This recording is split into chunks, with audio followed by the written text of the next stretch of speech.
নমস্কার বন্ধুরা, মশলা কথা কিচেনে আপনাদের সবাইকে স্বাগত। আজকে তৈরি করব পাস্তার একটা রেসিপি। সম্পূর্ণ নতুন একটা ভিডিও, সম্পূর্ণ নতুন ধরনের একটা পাস্তা রেসিপি। চলুন রেসিপিটা শুরু করা যাক। এই রেসিপির জন্য প্রথমে আমি কড়াইতে 1 চামচ ঘি গরম করে নেব।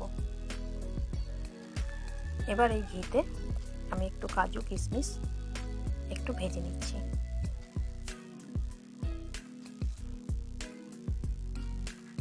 কাজু কিশমিশটা ভাজা হয়ে গেলে আমি এটাকে তুলে নেব।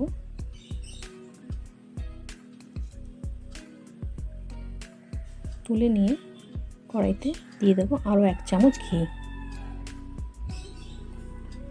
এবার দিয়ে দেবো পাস্তাগুলো দেখুন, এরকম একটা ডিজাইনের পাস্তা আমি নিয়েছি। যে কোনো ডিজাইনের পাস্তাই হতে পারে।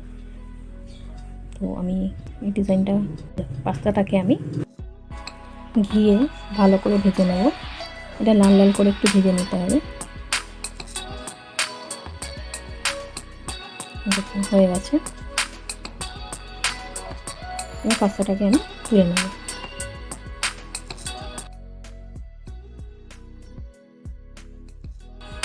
এবার এর মধ্যে দিয়ে দেবো 500 গ্রামের মতন লিকুইড দুধ। দুধ দিয়ে পাস্তাটা আমি করব।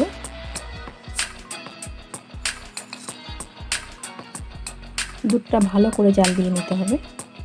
আর যদি জাল দেওয়া থাকে তাহলে এটাকে একটু ঘন করে নিতে হবে জাল দিয়ে আর কি।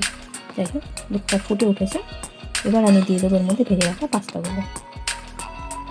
দিয়ে এটাকে মিনিট 10 মতো নাড়িয়ে চাড়িয়ে ফুটিয়ে নিতে হবে।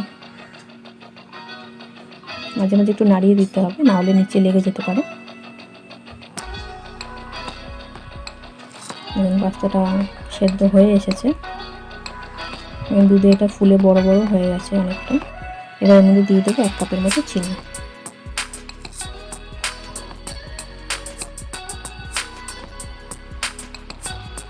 বাচ্চাদের পাস্তা এইভাবেও তৈরি করে দিতে পারেন। খুব সুস্বাদু একটা খেতে হবে রেসিপিটা। এবার এর মধ্যে দিয়ে দিলাম ভেজে রাখা কাজু কিশমিশগুলো। তার সঙ্গে দিয়ে দিচ্ছি 1/2 চামচের মতো এলাচ গুঁড়ো। যদি এখানে কেশর থাকে তাহলে 2-4টে কেশরও দিয়ে দিতে পারেন। এর রঙটা খুব সুন্দর চলে আসবে। দেখুন হয়ে গেছে আমার প্রায়।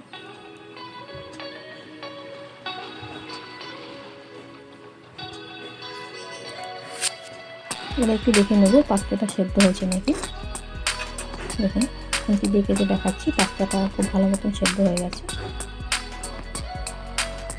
এবার এটাকে ঢাকা দিয়ে একটু ঠান্ডা করে নেব কিছুক্ষণ রেখে। এবার একটা সার্ভিং বলে এটাকে আমি সার্ভ করে নিচ্ছি। দেখুন খুব সুন্দর একটা ক্রিমি টেক্সচারে তৈরি হয়ে গেছে পাস্তার একটা পায়েস বা পাস্তার পুলি। বাচ্চারা খুব সুন্দর এটা খাবে, খুব ভালো একটা রেসিপি। আমার চ্যানেলের রেসিপিগুলো কেমন লাগছে অবশ্যই আপনারা কমেন্ট করে জানাবেন। আমার চ্যানেলে নতুন নতুন ভিডিও পাওয়ার জন্য চ্যানেলটাকে অবশ্যই সাবস্ক্রাইব করে নেবেন। সম্পূর্ণ ভিডিওগুলো দেখার জন্য আপনাদের ধন্যবাদ।